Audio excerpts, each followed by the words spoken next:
Hello and welcome to this video. My name is Miriam and I love everything book related, and today I'm starting a new series on my channel called 5 Books That. In this series I highlight 5 books because of a certain quality. Today I'm highlighting 5 books that made me cry. For some reason in 2020 I cried a lot reading books, so it wasn't very difficult to pick 5 books.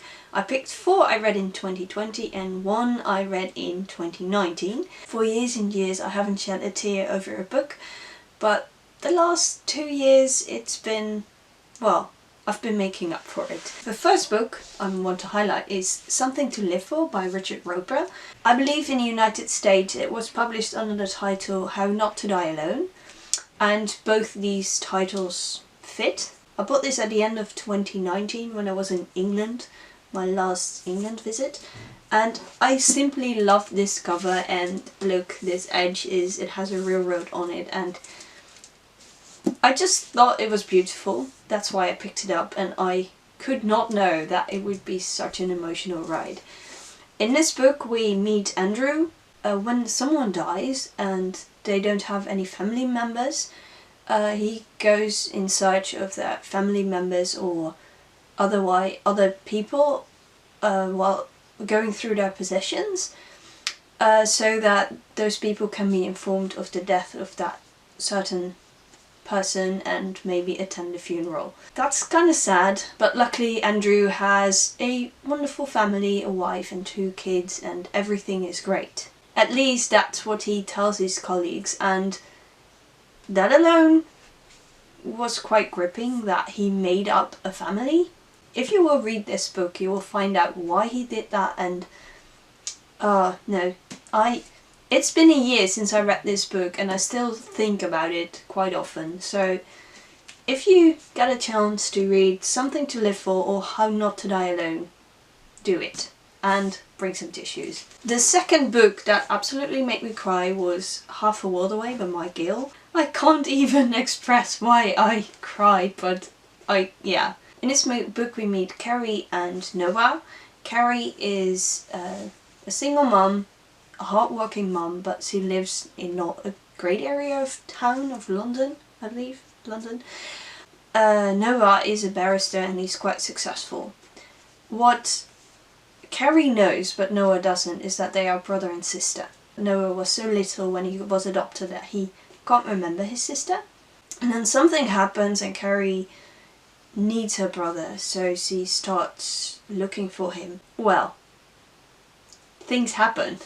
Things that made me cry. The third book is one that I didn't read in 2020 but 2019. This was actually the first book in years that made me cry.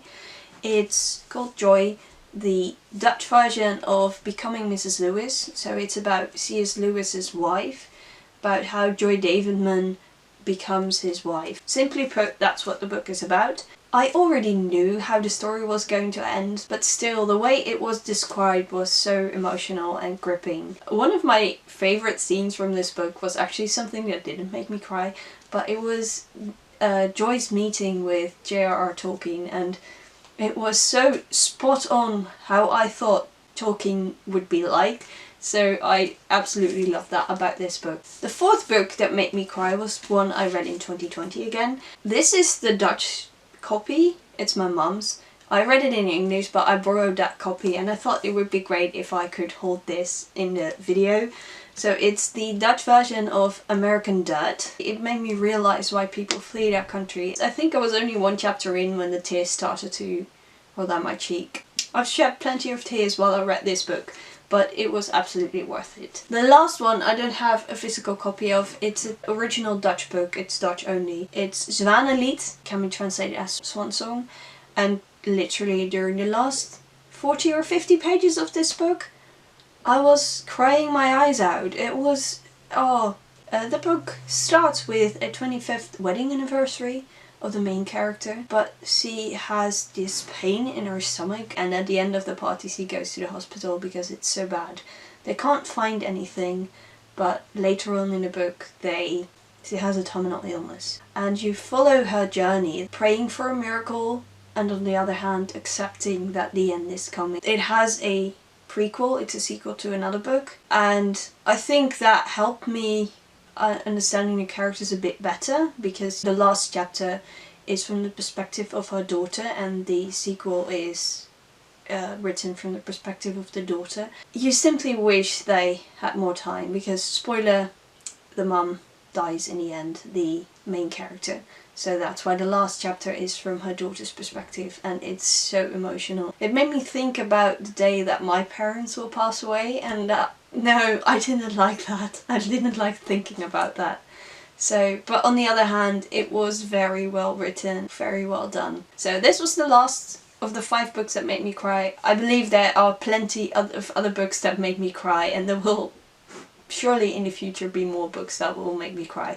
But then I'll do a part 2 in the 5 books that made me cry series. Did you read any books that made you cry lately? And if so, what was the title of the book, so I might get my hands to it as well. Well, I hope you enjoyed this video, and happy reading.